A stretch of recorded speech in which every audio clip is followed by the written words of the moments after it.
My name's Scott Beattie from Cube Home Loans. We have an office at Shayla Park, but we're completely mobile.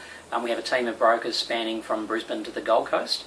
We offer a full financial service model as well in regards to financial planning, property management, depreciation schedules, pretty much you name it, we can do it. And this is our 9th year in operation. So my opinion on AFM as a non-bank lender, there's a couple of advantages that I personally feel of using AFM as a non-bank. Firstly, as a broker, the service, as a rule, my deals will progress significantly quicker than through the traditional banking arm. Secondly, obviously channel conflict, there isn't any, so that's a fantastic advantage.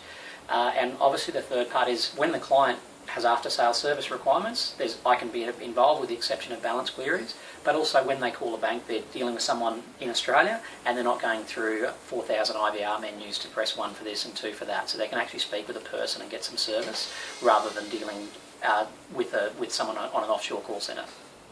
So my opinion on non-bank lenders is every lender has its place for the right client. So when I'm doing a loan with a client, I find the best loan to suit their needs. I just don't want to be perceived as an order taker for any bank, be it a bank or non-bank. I just find the right loan to find what the client's looking to do, what they're looking to do.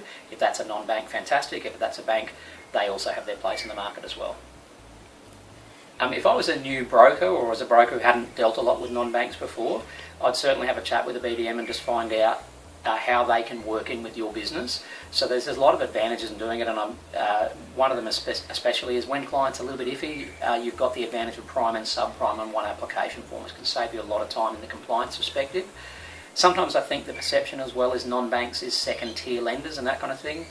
You'll find a lot of the funders, such as Advantage, which is NAB, and Adelaide Bank and Bendigo Bank and that kind of thing, they're all in one and the same in that regard. So you're certainly dealing with often the same lenders, just with a different badge on it. The massive plus as a rule is you've just got a little bit of a faster service and the after-sales service significantly better, and excitingly for me as a broker, without any channel conflict.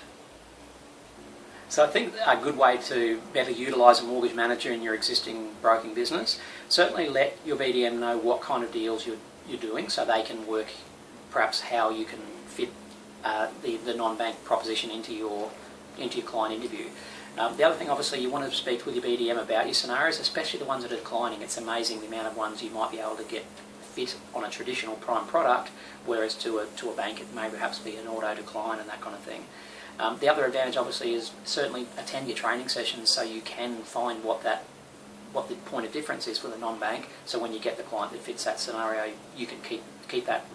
I guess you can keep that deal progressing rather than having to try and find a solution. If you've got that relationship and that training underway, already under your belt, you can keep moving with that deal.